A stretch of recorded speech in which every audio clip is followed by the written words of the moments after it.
which means it's time for Enterprise at 8. This is Live Long and Pod Star Trek Enterprise rewatch series. It's been about 20 years. 20 years? Oh, Trip's a little late today. Since tonight's episode's Similitude first aired, but we're just getting started here. I'm Jody Simpson, and along with me is co-host and the man who once said to me commanding a starship was what he was meant to do, Adam Woodward. Yes. Some life, somewhere, maybe. Maybe. That would be great. There you go. And of course, tonight, joining us is Live Long and Podcast awesome producer and the man that's not scared of dying. It's just that he can't imagine life without Star Trek, Dave Mater. That's true. I wouldn't want we had the dark years already, Jody, when there was no Star Trek being made from 2005 to 2009. So yes, you were a mess. I was an absolute mess, inconsolable. Even though I didn't meet you until 2014, but yeah, but I love that you say that's the dark years. It's 4 years. It's not even that long. Just give you time to catch up on all the reruns. In the dark ages, Kevin, back when there was a prohibition on Star Trek brought down to us by Moonves, Les Moonves. Yeah, exactly. And of course, who can forget the man who was voted by his graduating class as the person most likely to grow a sentient being from the sole purpose of harvesting tissue? Kevin Millard. That does sound like me. It's crazy. That's what I thought. All right, as I said, tonight's episode is Similitude, right? Similitude? Yeah, I'm not even quite sure how to say this word. It's a great episode with a stupid name. Similitude. It is a stupid name. I feel like they could have just called it Sim. I think that would have been better. That's what they said the whole time. They didn't even say Similitude by Maxis, though, in EA. But anyway, this is the 61st episode of the series, and this episode is about during an engine performance test, Trip Tucker is critically injured and left comatose in sickbay. Phlox suggests that Tucker's only hope is to survive is the creation of a symbiote, in other words, a clone. The crew and Trip's clone have to face the unforeseen emotional ramifications of the creation. So there you go. So what do you think of it? I think it's good. First. I wish it dove a little deeper into the emotions of Sim. Yeah. And how he was feeling. Yeah. Like it was still a little surface level, but it's good. It's Archer's Tuvix episode. Yes, it's not as dark as Tuvix, I think. Yeah, which I think it's a better episode than Tuvix, but there's less evilness involved. Doesn't anyone see that this is wrong?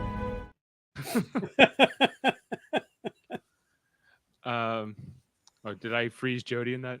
I might have to switch over to my hotspot. The hotel Wi-Fi isn't great, so I might disconnect. So. Okay, no worries. Without me for a minute. We'll keep going. Yeah, that's all good. Yeah, because I think that there is a lot of connections to the Voyager episode Tuvix, but in that episode, with the clip we just played, where the Tuvix character goes, "Doesn't everyone see that this is wrong?" And then he looks around the bridge, and they're all like, "Eh," right? Where in this episode, at least you feel that there's the struggle, and that there it's that there's more morality, more of this kind of struggle for the captain and for the doctors and everybody involved. Okay, so Dave, my questions were: do you have to be a bridge crew or a senior officer to get that ability to be given a symbiont, or a clone? And then, second of all, where can we get more of these? Yeah, because yeah, it was kind of interesting that Phlox even does this at all, because it does have a lot of ethical issues. Oh, where's Jody gone? Okay. Nice. It seemed like this was something that Phlox had been keeping in his back pocket, if you will, as I think sort of a controversial thing. And yeah, I also think you have to be a bridge officer or somebody with at least a name for them to go out of their way. We saw this all throughout Voyager. There's even an episode in Voyager where the doctor has to choose between Harry Kim and some nobody. And because he chooses Harry Kim, he has this complete meltdown, with his ethical program. Yeah. And this there's a little bit of this too in Tuvix, where Janeway's like, no, I need Tuvok and Neelix back. I don't want this new mixed up guy or whatever. And Kes cries and then she kills him. So it's that's Tuvix. Everyone liked Tuvix better. Yeah. Everyone liked Tuvix better, except for Kes. And that was that's ultimately what. Like her opinion matters anyway. There was a couple things there that they could have done too. Is if your life is only 2 weeks long, I think it was 2 weeks. They said, right? Yeah. Around there. Morally, maybe keep the guy asleep for the whole time period, so you don't get to know the personality.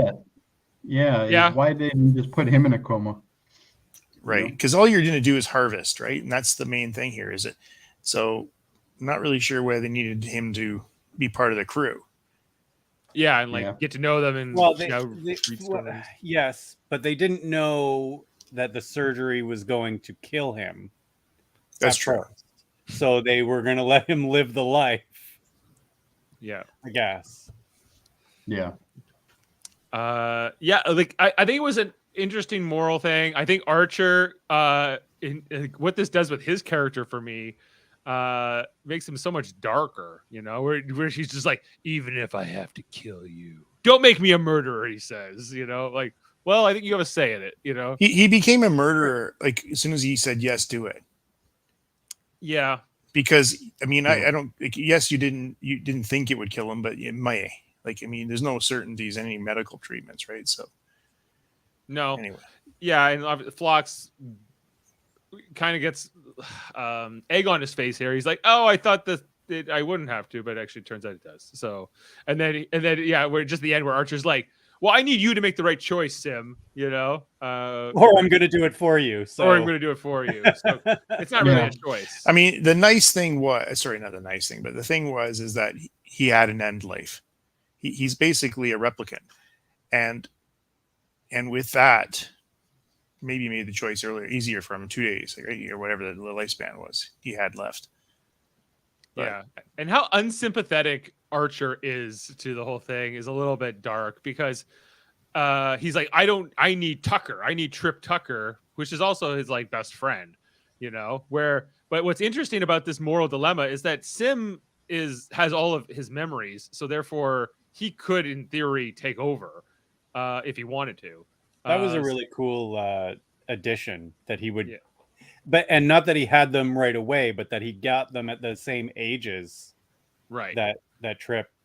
That was a neat addition to the episode. Yeah, I actually liked Archer in this episode. I thought the way he was acted was good. He's got a hard choice, and the choice is, what does he do? And the real answer is he has to do what's best for everybody, which in this scenario is killing off Sim, right? So in reality, that's what he thinks anyway. Saving his chief engineer is like the fate of Earth in his mind is on the line. So therefore he has to make this decision. Yeah. He just had to save one of them, either of them. Yeah. That's the thing. So I guess it brings up a lot of questions, I guess, is the easiest way to look at it. I think I think it stands out as a decent episode. I can't see anything that wrong with it. Better it's than I thought. Better than some of the episodes we've had recently. So it was better than I thought. I even cried a little. I'll admit. Really? End. So yeah, I thought it was pretty good. So you guys have surprised me. I thought you were going to come out of the gate saying, "Where is Indy again?" Like last week. I thought so too. That's what I was expecting to come into tonight, but this is part of the Indy arc, and it kind of makes sense because they're in the Expanse, and this is part of the mission, right? Next week's gets more into the Indy arc, but right. But I mean, last week, you guys were pretty. Like, why aren't we talking about the Indy? Why are we playing Cowboys and last week was definitely Last week was a side mission. Yeah. Like they took a side quest last week. This wasn't a side quest. This was en route. Tucker got hurt. They had to solve it. Right. But last week it didn't make sense because they're on this big huge mission and they're like, hey, let's go explore some planets. Like, let's go play Cowboys. Let's go play Cowboys because we detected some humans. And they could have just put that in the category of let's go look at that later. which is Yeah. what it really seemed like to me. But this was a different set of circumstances. Hey, So. one question occurred to me after talking last week. Are they able to communicate back with Starfleet, or is everything just stuck? Like I don't Starfleet think has no so. idea how they're doing. I don't think they can. No. Wow, that is I don't tough. remember.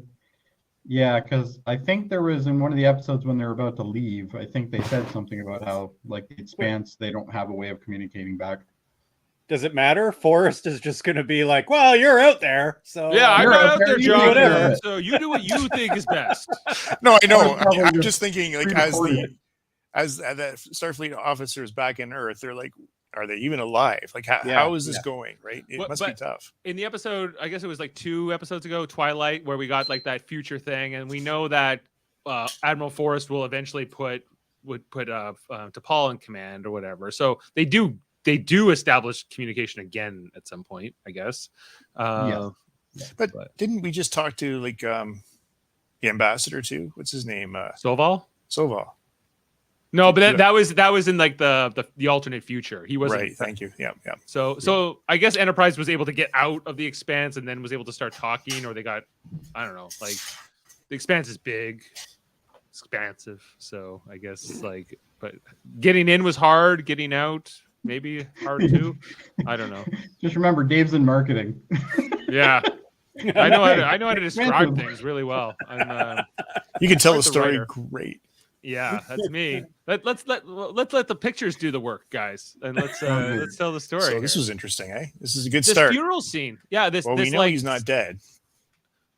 Well, guys, we see this funeral scene. Somebody's dead. Who is it? What's happening here? This is how the episode starts. It's very ominous, and we're looking at all these somber faces, and then we see Mayweather's there. I'm surprised he was even invited. Yeah. Well, who's on the bridge? I guess is one question. But he wasn't asked to say anything though. This was a dead giveaway, though, guys. If you're paying attention to the uniforms, which you should always be paying attention to the uniforms, you don't see the rank insignia on his uniform. So he's not wearing his commander pips. Are you going to bury a guy in the space? pips would have been on the side that we can't see. No, it's right here. They'd be right here. Like I thought they put him on the collar still. No, only on the on the desert version. Oh, that's right. Yep. The desert version has them on the collar, but the these ones have them on the chest. Yeah, so that was. But what? Trip's dead? Star Trek Enterprise. Well, maybe they need those pips for the new commander. Yeah, we can't be throwing away good pips here, guys. You're one of your main officers is dead, and here's the happy Star Trek intro now. Yeah. It's a weird vibe every time whether we get into this. It's always a weird transition when they go to that song. Yeah, not for me. This version. Because you just fast forward it. I skip it. I don't even have to hear one note. Yeah, I have to hear one because I gotta wait for the skip. When we were doing like season 1 and 2, I didn't mind watching the intro, but now that we're on like this dance version, I'm just like, no. The dance version, the Euro mix. Yeah, exactly. So I always skip it now. Anyway, so we get the Enterprise, and we get the 2 weeks earlier, so that we're going back to the beginning. We're gonna see, I'm not divulging that. I don't think you need to know what hotel I'm staying at. Anyway. Let's talk about foot rubs here, guys. That's how this episode starts off. Just like this is completely platonic. You get some candles, you put on some sexy pajamas, and you start rubbing. You take off your shirt, you start rubbing each other. This is how you. This is Vulcan neural pressure. It's very logical. So, do you remember the foot rub speech from Pulp Fiction? What's that? Hey, Jody. Remember the foot rub speech from Pulp Fiction? Oh yeah. Would you give a guy a foot massage? No. He's just like F you. Yeah, exactly. Yeah. Like I couldn't imagine him doing this here with like Reed. For instance. But as funny as that would be to watch, I like the little dig that they did at Reed later on in the episode though, where he's like, "You got to come back to this first. This is too good." Okay, sorry. Yeah, like this was like, look at that scene, like right, completely platonic. It's completely nothing to see here, guys. You know, his eyes are closed. I'm going, wow, okay, right? You know, this view he has here. Yeah. Well, LeVar Burton was like, we're making a plutonic neural pressure scene, right? Okay. All right. Is that what we're doing? Taking my visor off for this. Yeah. Yeah.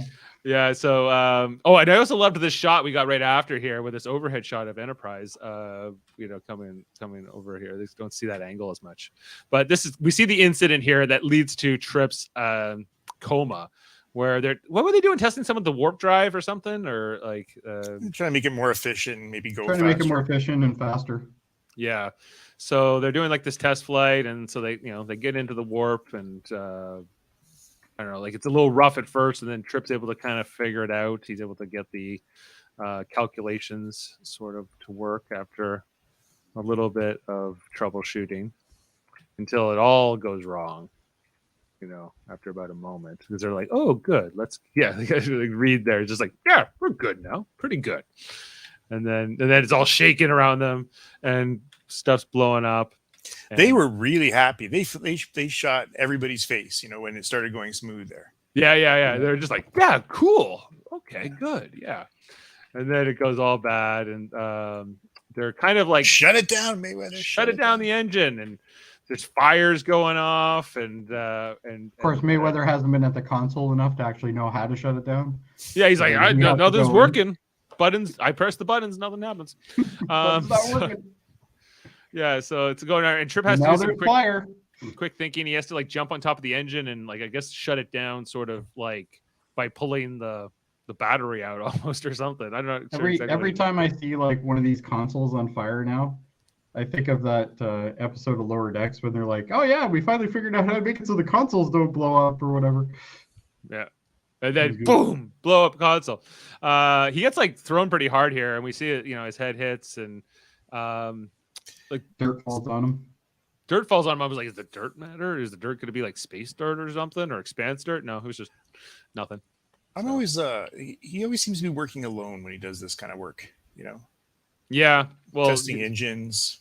His crew, his like team rarely speaks. So it's everybody else is fixing the transporter that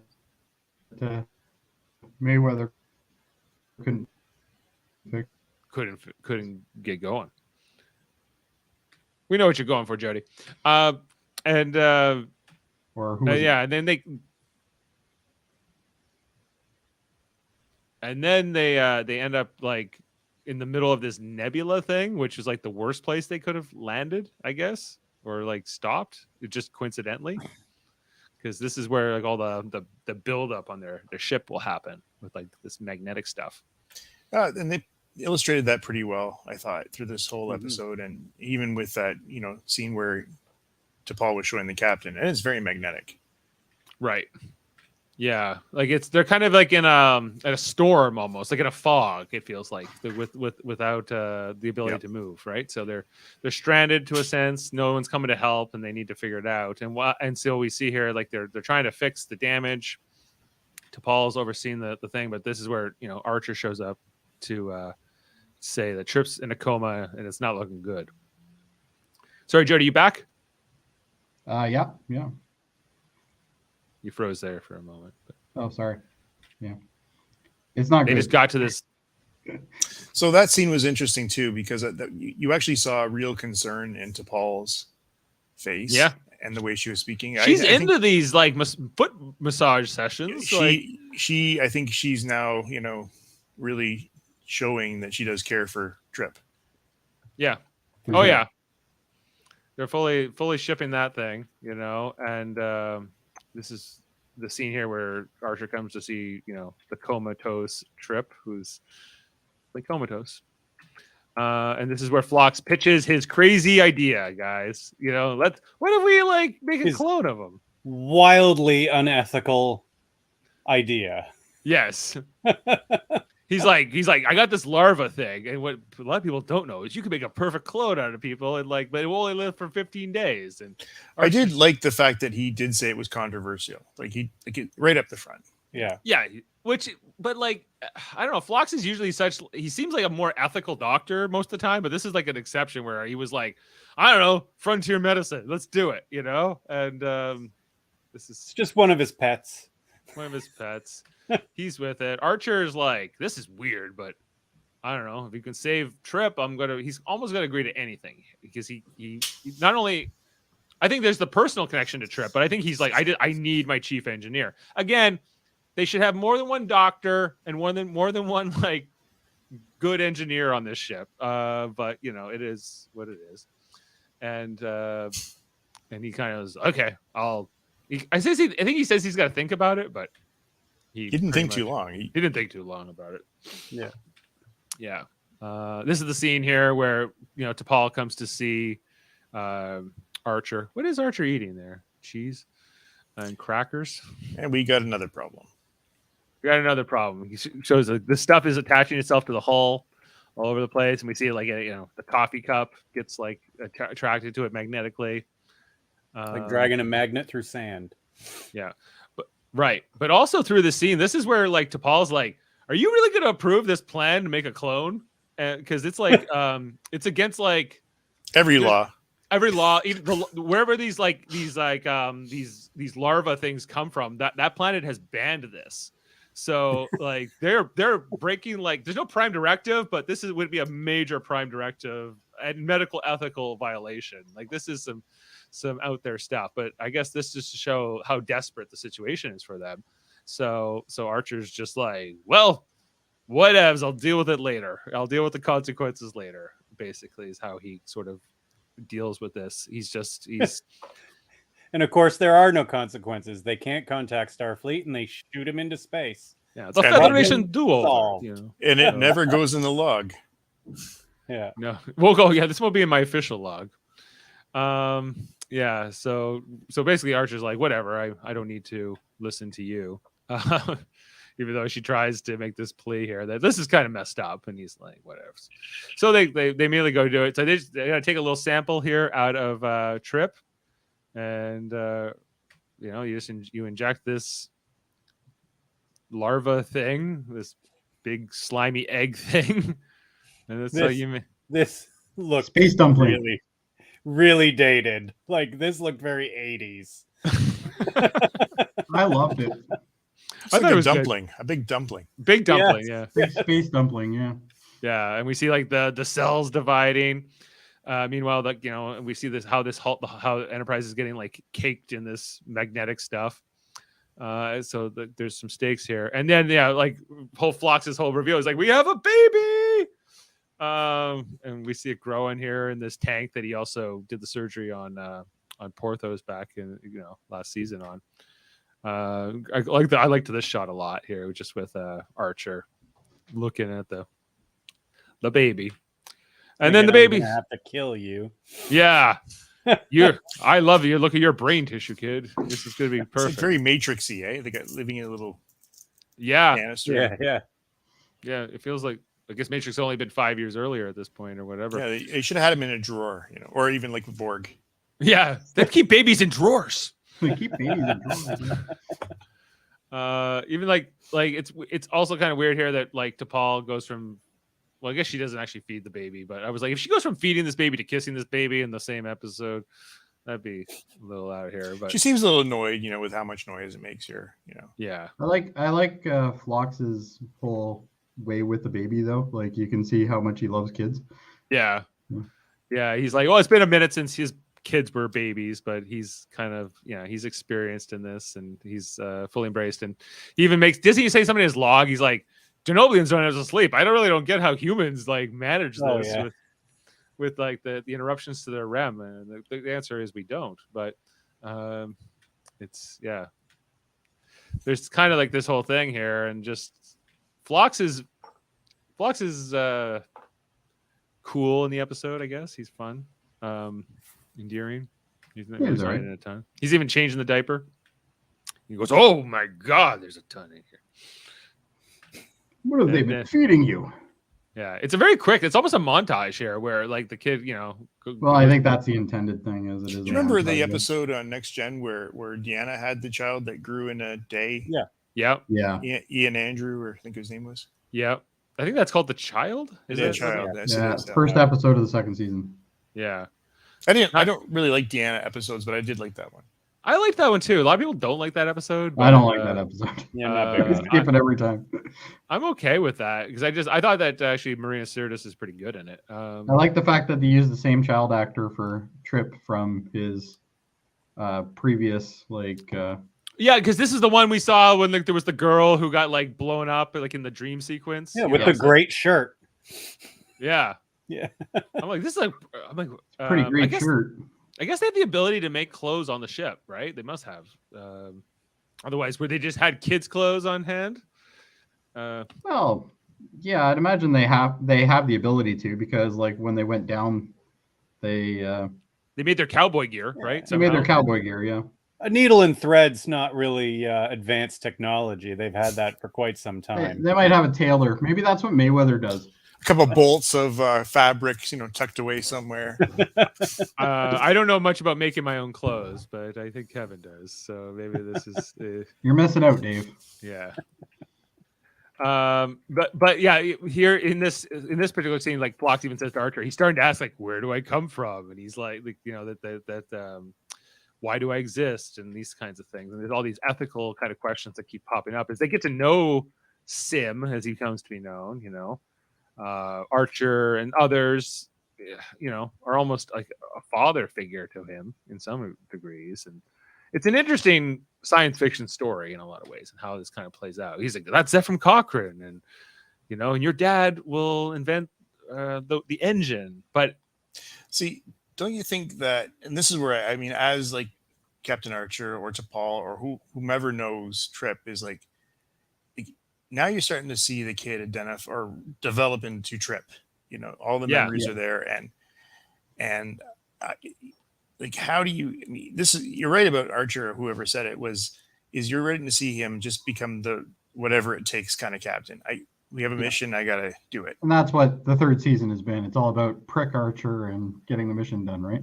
Well, maybe not Prick. Maybe it's just I've got to do this. This is to save Earth. yeah, he's got blinders on, I think, is a way of kind of looking at it. Yeah, but he's not trying to appease everybody anymore. Now he's focused on the mission, right? Right. So. Yeah. And He's been punched in the face enough times now that he's like, Yeah, fuck yeah, he's this. got to take a season off from that. he's not like, let's go. He's Don't like, worry, he'll get more "Screw punches in the this." fourth season. Yeah, but like just from his humanity point of view, like how can he like bond with this kid and then go, I'll kill you if I have to. Well, I think again, we is that expiration date. You've only got 15. I can't remember the days. 15 days till he dies.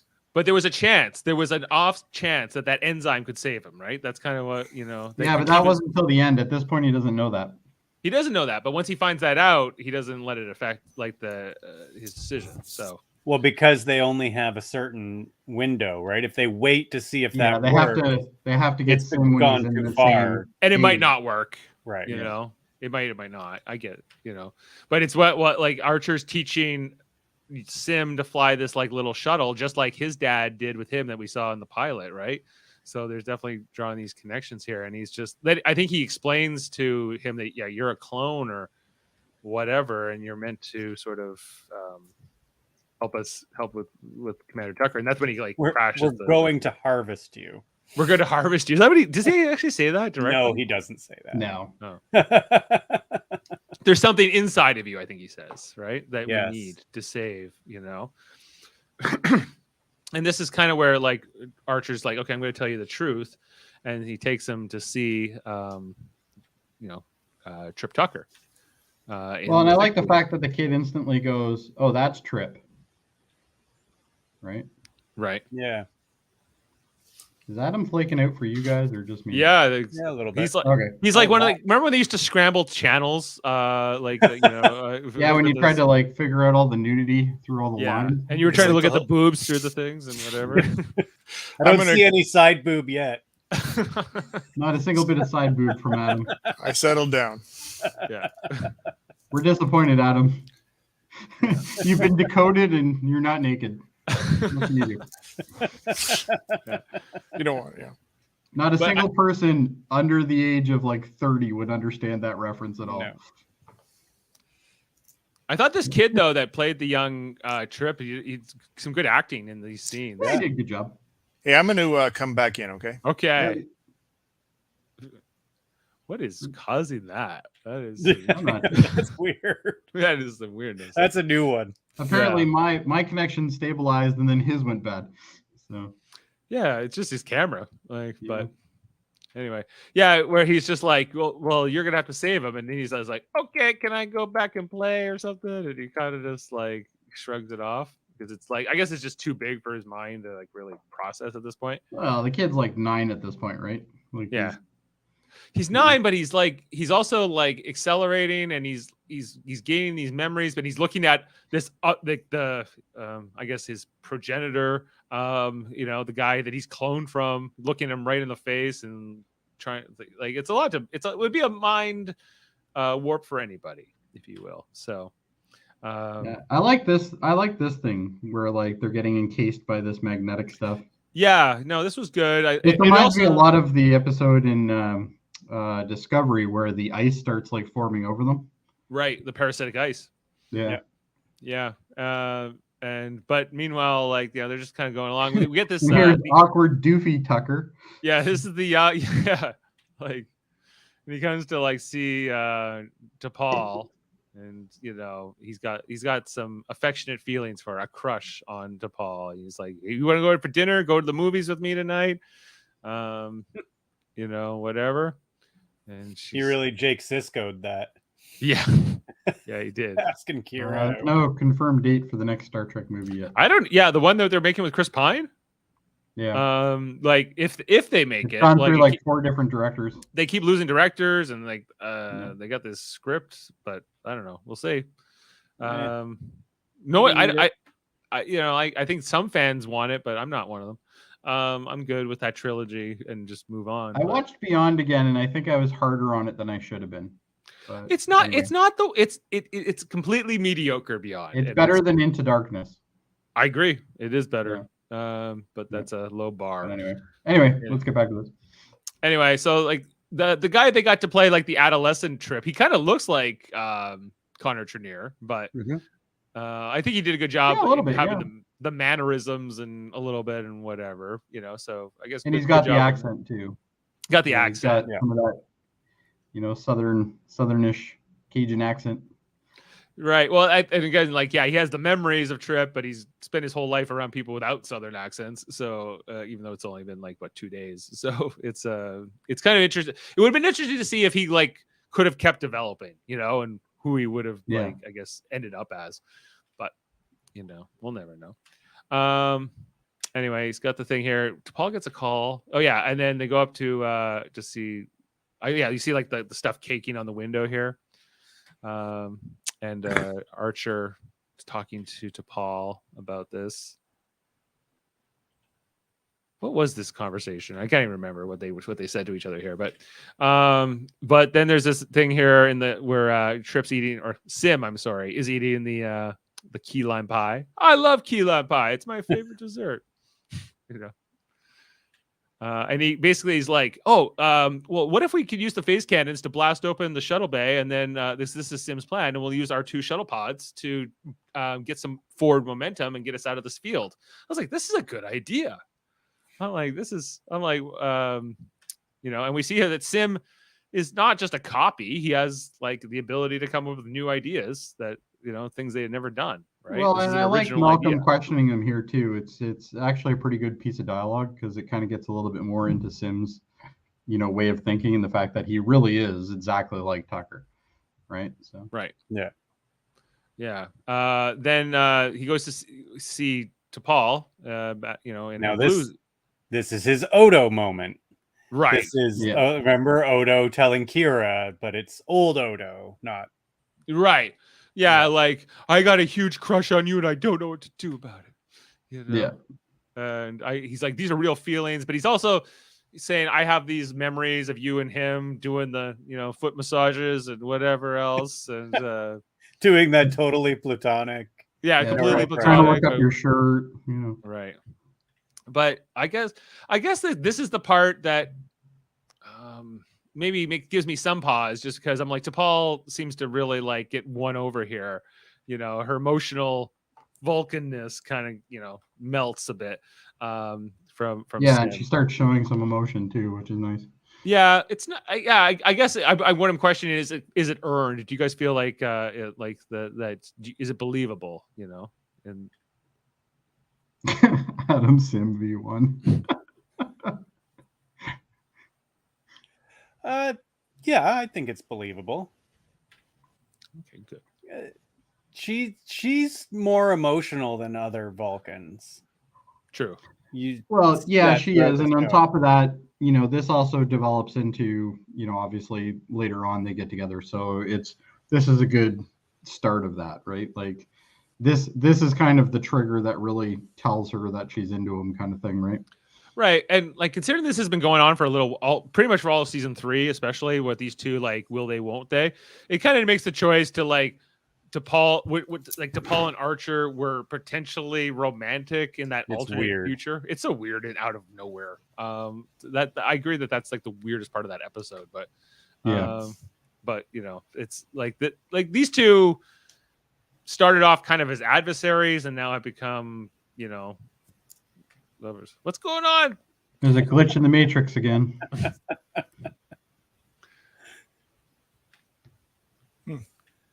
Poor Adam. Oh man! So it happens when you keep making copies of Adam. Eventually, they get unstable. Yeah, it's now going to V2. We're just on the scene here where Sim comes to see Archer. He wants to fly one of the shuttle pods. It's my plan, and he's like, "You don't want me to go because you're afraid I might damage his brain tissue." He goes, "Yeah, that's right. That's why you exist. Like, remember, you are a test tube." But yeah, you are here. You are just like crops. You're the next harvest. That's why you exist. Archer is kind of ruthless for sure, and cold. Romulans are attacking Adam. Maybe it's Romulans. Can you hear me and see me now? Yep. Yeah. All right. Secondary camera. Yeah. So we get this whole sequence here. Yeah, they realize Sim's plan. They blast open the doors. Well, it takes a few blasts here, but like it was interesting them using their own phase cannons to have this to shoot themselves, basically. And it works. They get the shuttle pods out. One piloted by Reed, one by Mayweather. Well, and Sim wants to go, and Archer's like, "No, you're not going. No, you exist for brain tissue." Yeah. We don't want that tissue getting damaged. Yeah, you keep So- that noggin where it is. This is the most Mayweather's had action in an episode in like this whole season, I think. Yeah, we're up to see episode 10 now, and like I think this is and he still doesn't do much. Really. A lot of times It's like- he's not even flying Enterprise. yeah, Like it's somebody else. It's like his agent called and said, "You got to give him some work." yeah. Or maybe this is his one prerequisite where he's got like, I have to have 3 minutes of screen time. There's got to be a story where like the writers or the somebody lost complete faith in him or something, and like they use him so minimally. It could also just be a case of, what one character too many, right? Yeah. But this just, I don't know. Like we talk about this on D Space Nine, but D Space Nine has so many characters, and they're able to get all of them in. It's Yeah, but that's not always a good thing with DS9. most of the time. There's not too many characters on DS9 I don't like. Maybe Zach. Yeah. Anyway, so Mayweather's like, they picked me. I'm in a show. I'm on TV. Flying a shuttle. Look, Ma. Look, Mom. Yeah. But like I like it doesn't work at first. They're kind of dragging here, and then like they're gonna need to shut it down because it's going to blow them up or affect, like it's putting their lives. I'm trying to figure out what force is stopping them from moving this.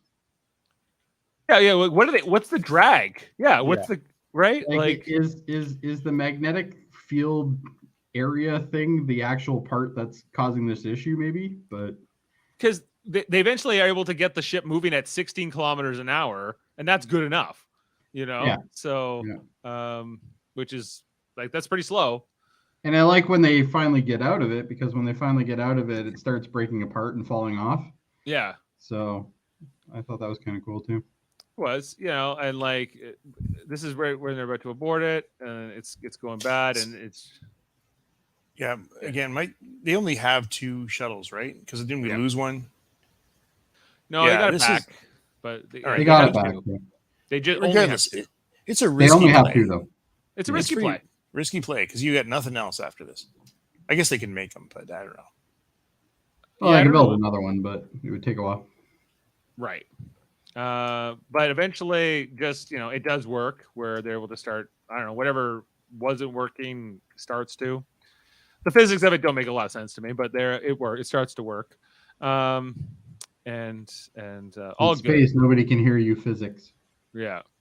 So they're moving now, but this is where so but Sim was able to kind of like lead this charge. Sim got them out of this situation, right? If Sim didn't exist, they may never have gotten out, right? He's because I like how Phlox in this scene is obviously disturbed. Yeah, where he's like, "You want to see me?" He's like, "Yeah, I can't. I totally can't save. I can't. Sim will die if I go into his brain because I miscalculated. I was going based on these other aliens, and with humans it won't work." And Archer's just like, "You told me you could do this," you know. And he's so pissed at Phlox, and he's like, "Well, I was wrong. What about the Federation do-over?" You know, Federation do-over. And Archer just like turns his back and walks out, so pissed off. He's just like, whatever, you know. He's just. But that's what I like about this episode is the fact that Archer has a really terrible position, and no one's making it easy for him. Like Phlox, he thought he would have something with Phlox, and Phlox is like, "Nope, I was wrong." Right. Yeah, and then they explain this. Then they have to explain this to Sim, you know, and he's just like, "Well, but did you know about that whole enzyme thing?" And Phlox is like, "Well, yeah, but it's kind of it doesn't. That's not totally proven or anything." He's like Fauci, like, let's not talk about this lab leak stuff. Like, let's just stuff, you know. So it's let's move on. I got TNG season 2 on DVD. Sam got TNG season 2. I'm sorry, Sam. You gotta watch it. You gotta go through it. You do have to watch them, yeah. There's some good episodes in season 2. Yeah, there are. And there are some bad ones. There's a lot of bad ones in season 2. But there's some good ones. There are some good ones. There's more good.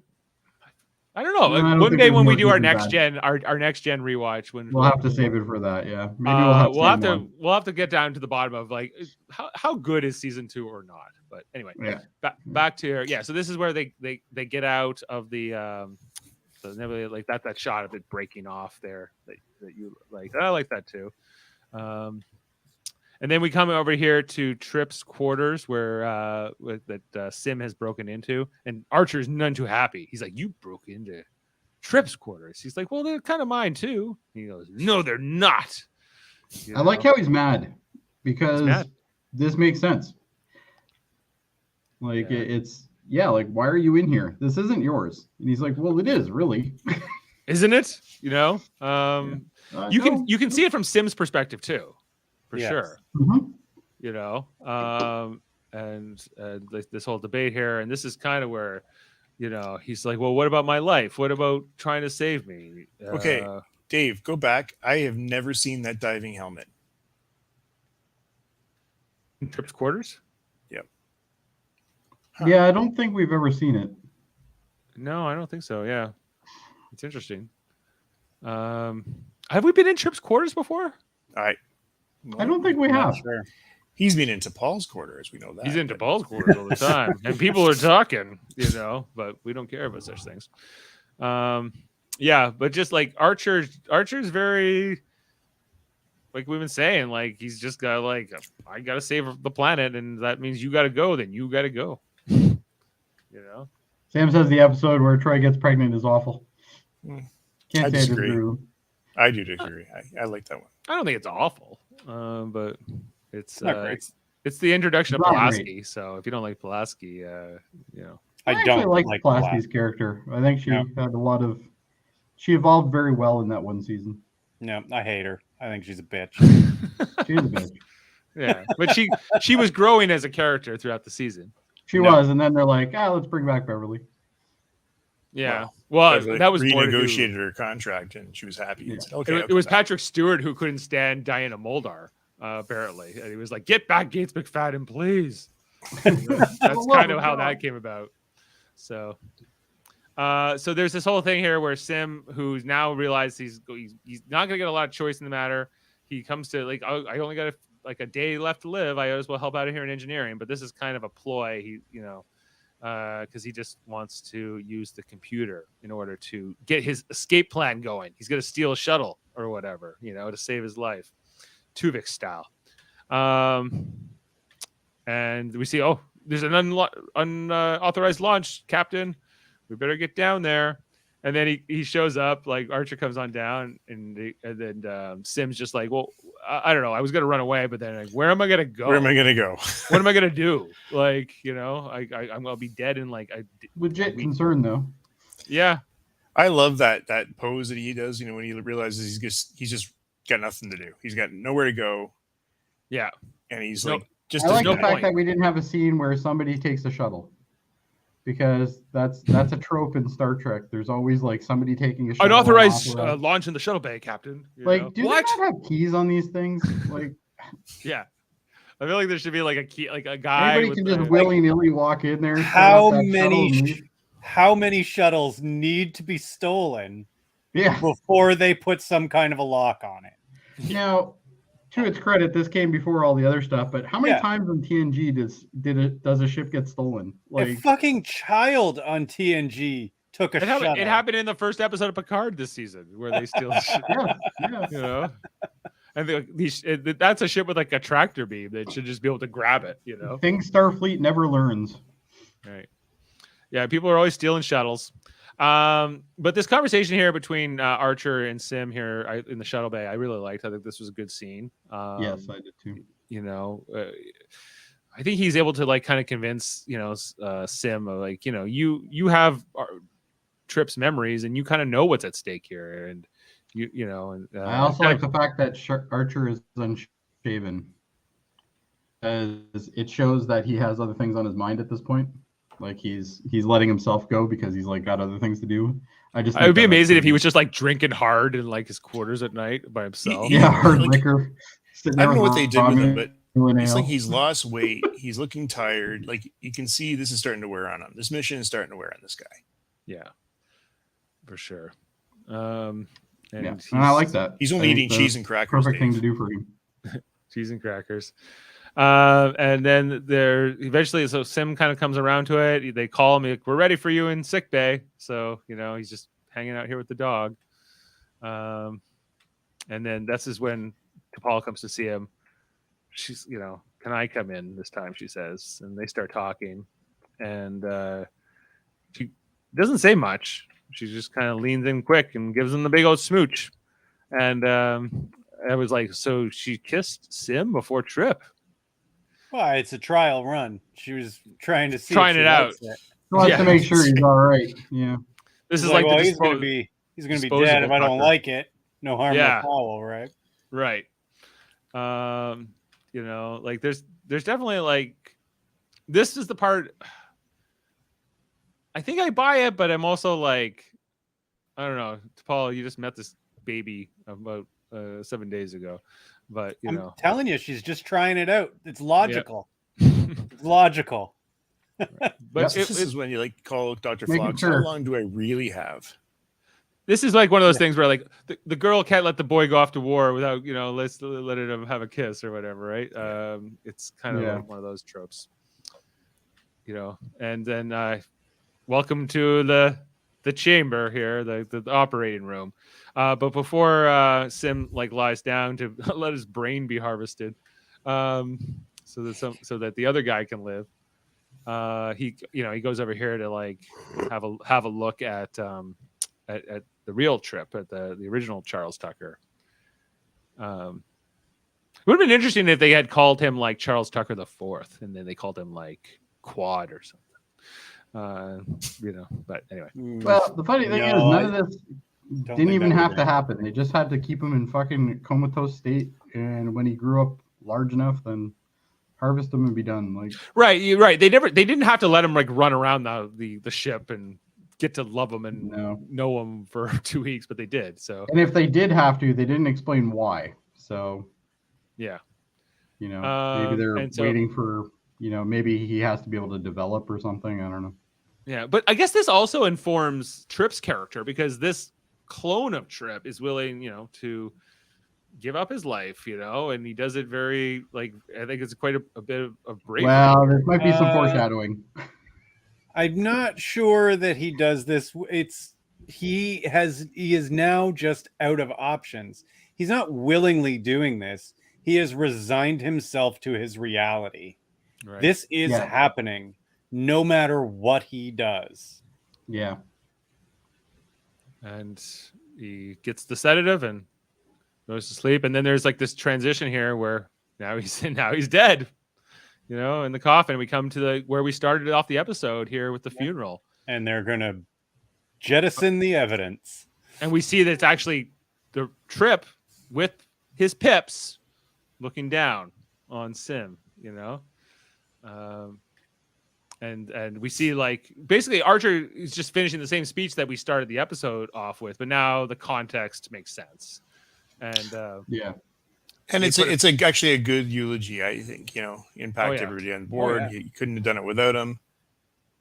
Is good. They put him in the torpedo, as is Starfleet tradition. That's what you do with your dead crewmates. You put them in torpedoes and you send them out there. I think Well, I don't think they have bubble mailers or anything, so I'm gonna go with. I guess it's like naval tradition. This is what you do. You bury people at sea. So. And you even see like the little red thing go is like the torpedo loads up there on like on wherever it is, the tube, I guess, and goes off here. And that's the one of the better endings of Enterprise, actually. I wonder for if he'll ever grow up to have sex with Robin Curtis. It would be interesting, like, if the Kobali found him, like they found that Voyager lady, Lindsay Ballard, and like then he was resurrected in the future as a Kobali. No, I'm waiting for a future Star Trek episode where the Borg pick him up and like reanimate him. There you go. Hey, Kevin, wait a second, Dave. Kevin, are you satisfied with that ending tonight?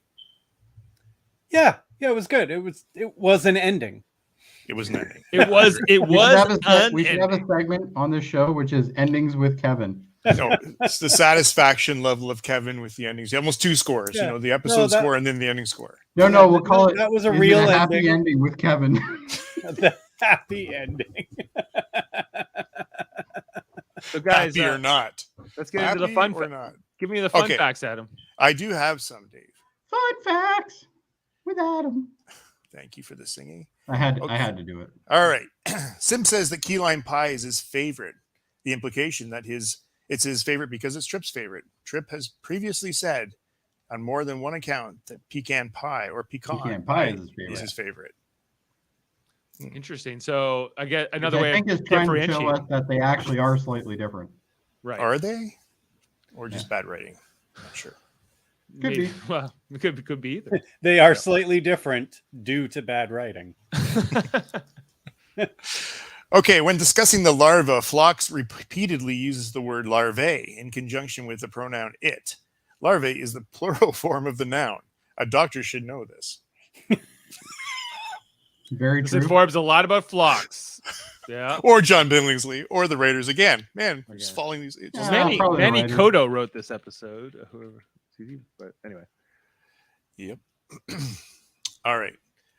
What do we got here? Adam Taylor Gordon, who played the younger version of Tucker, played the version of Sim at age 8 in this episode.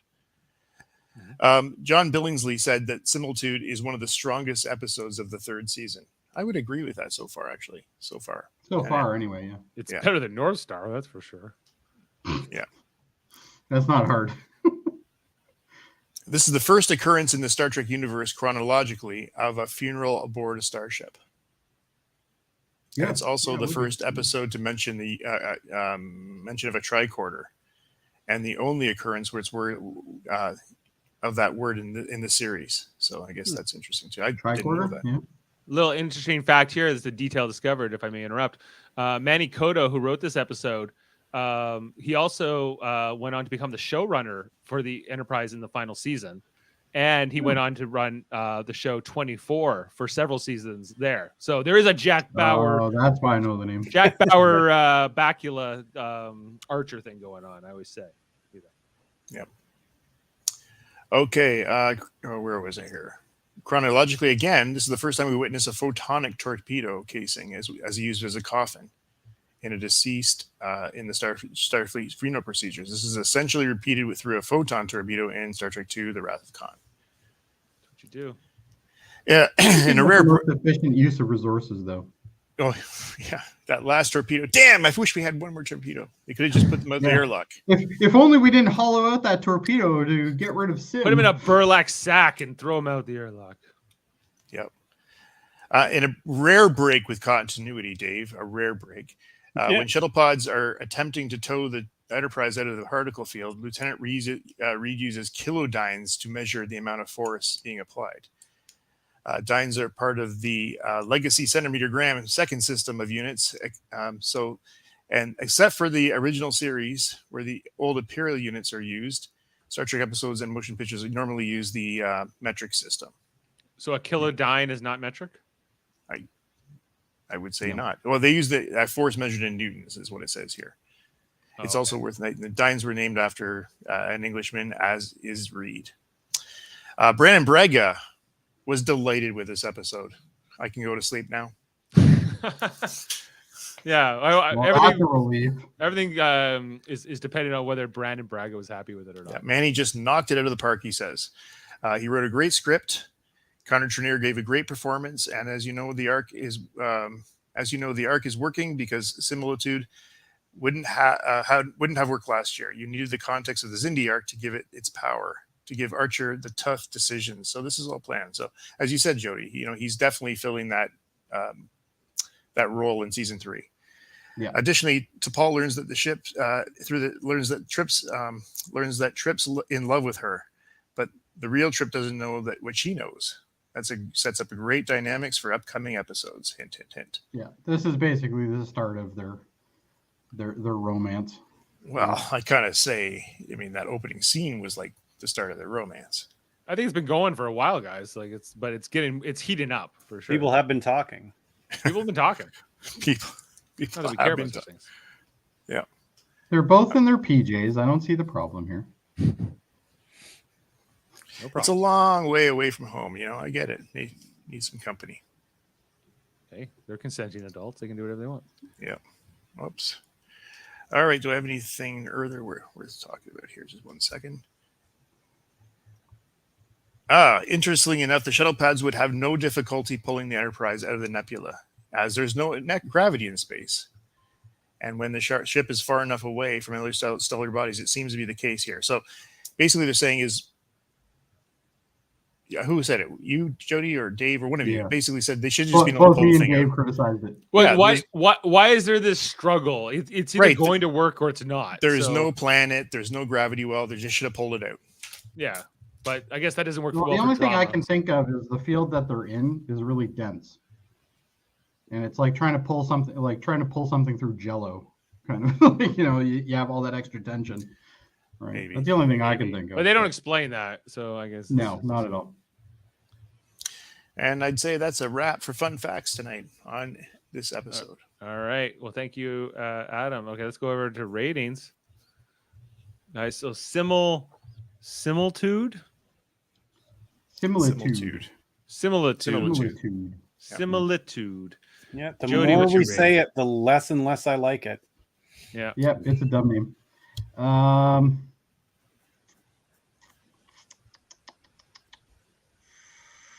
I'm going to give it an 8.5. There's some things I didn't like, but Hey, can you take? I regret my mark from last week. I want you to take it down to 6, please. Sure. Did you and watch this- it What did I again? give North Star? No, I did not watch it again. I just think it was not worth a 7 or whatever I gave it. Anyway, I'm going to give this one an 8 though. 8. Yeah, I only gave it a 5. I don't know if I'm going as high as 9, but I'm going close to that. I go 8.8. Go 8.5 as well. Yeah, from Kevin. Davan gave a rating. Davan would have hated this episode. I don't think he would have liked it. No, No, Probably- he would I have gave don't it a 3. possibly. Well, he'll probably Because listen scale to us. only goes from 1 to 3 and 8 to 9, 8 to 10. He doesn't go a lot in the middle. I'm going to say you that find me one Davan. thing that he actually rated higher than a 4 or lower than an 8. I'm going to say that Davan will give this an 8. He gave Oh, a look 6 at that one. crossing. He did that one. He gave a 6, but he generally is high or low. He doesn't go a lot. Oh no, there's a couple 5s there. A couple 6s and 5s. Yeah, back in Yeah, season okay. 2. Maybe I'm He's wrong. going to give it an 8. Okay. Well, this guy's without Davan in the mix yet, it's 8.5 average for us tonight. It has an 8.4 on IMDb, pretty high. It's Pretty spot on there. Yeah.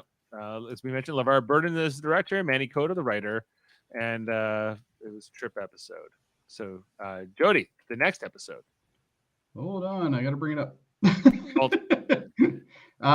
It's Carpenter Street. Carpenter it's a time Street. travel episode. Yeah. Yeah, the blood type episode. Is that what this is? Like where they had to get all like different blood types? Yeah, I think that's part of it. Yeah. Archer and T'Pol travel back in time to stop the Xindi replicants in the 21st century Detroit. So it's Okay. it's your obligatory time travel episode. This is the one with Jeffrey. I Dean usually Morgan. like them. Me too. I remember it being good. So Yeah, I'm thinking I it'll be remember alright. liking it too. This is the episode with Jeffrey Dean Morgan as a Xindi reptilian. Oh yeah. Yes. Yeah. Yeah. No No Lucille, but you can't have everything. So here's the question for you guys. I'm on vacation next week, as is Kevin. Are you guys? Oh, you are guys you? want to go? Good for you. Do you guys want to go ahead next week without us, or do you want us to take the week off and we come back in the following We can week? probably take it off. Like if you and Adam want to. Unless do Adam it. wants to do it with me. Alright. But I'm happy either way, Jody. You make the call. So it's up to you two. all right, well, we'll figure it out in chat. Okay. All right. So Where are you two going? Jamaica. Are you going together? Yeah. Yeah. Oh, where are you going? Jamaica. Oh, good for you. Yeah. Enjoy. It's, we're going to. We're taking the wives too. Not just. Well, me. I assumed that. Yes. Yes. Not just me and Kevin doing neuro pressure, or whatever. So Oh, I bet somewhere down the line there will be. yeah. So, but yeah, going. It's for. We're leaving on my birthday. My birthday's Saturday, so we'll be gone for about a week. Anyway, you guys figure out what you want to do for Carpenter Street. Yeah, we'll figure it out. Maybe Okay. we can get Davan in. Yeah, maybe. Are we going to Newfoundland? Maybe we should go to Newfoundland instead, Kevin. No. No. Newfoundland in March? No. So we'll see.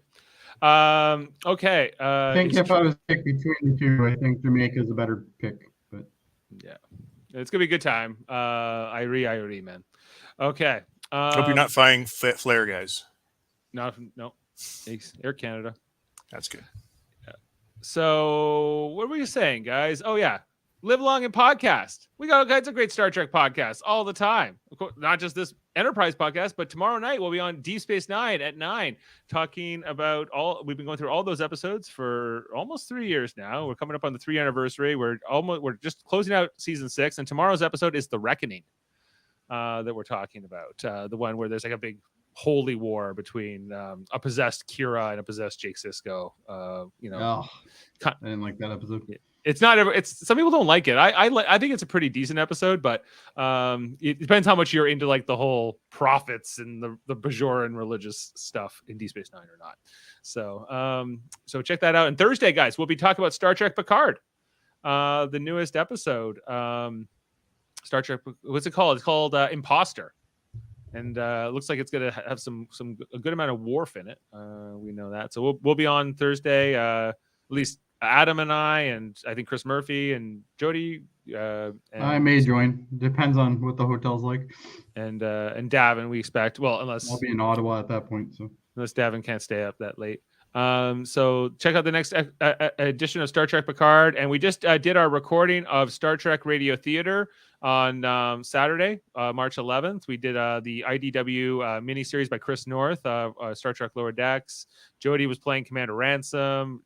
Kevin was playing Sam Rutherford. And Adam was playing like a admiral and a few other aliens and different parts in there too. I was Dracula and Lieutenant Shack. So check that out on the live version. We're gonna have an edited version to come out in the near future. Kevin's Rutherford was great.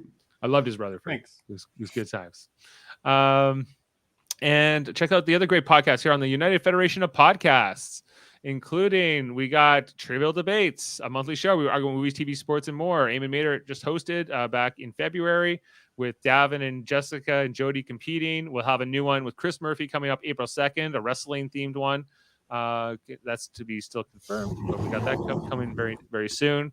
The KBBBL podcast, the Simpsons podcast on Fridays with Davan, Baker, and Baker and Francis, where they talk about the episodes of The Simpsons. The Super Mater Brothers podcast. I've enjoyed your company as always, but it appears that it's time. We are brothers! Where we talk about reality TV shows and all kinds of great stuff, like Survivor 44 right now, and Big Brother Canada 11. And we also have the Mary Mater Marvel Society, where we'll talk about like MCU movies like Ant-Man and the Wasp. There's also the Hellbound podcast with Michael Chen and Alex Blackburn. Comes out on Wednesdays. Sarah, she might win. We'll see, Sam. And then X-Rated every Tuesday with Davan and Andre. Talk about X-Men, the animated series, as well as the Graphics History podcast with Andre Mayette, where he interviews people from movies and comic books and all kinds of great stuff. Audio format only. And Hold Up, a movie podcast every second Wednesday with Murphy and Davan, where they talk about 3 movies. Coming up soon are 3 TV movies, including one with Weird Al, I believe. UHF and UHF and things, different things coming in. So all those great things, guys. Did I miss anything? No, I don't think so. So anyway, thanks for being with us. And I don't know. I think this would be the right quote to go on, guys. This was Archer. Better be Spock's brain. No, it's from the episode. Brain Here we and brain. What is brain? All right. See you next time, everyone. Live long and podcast. I must complete this mission. And to do that, I need Trip. I'll take whatever steps necessary to save him. Even if it means killing me. Even if it means killing you. I love his like cynical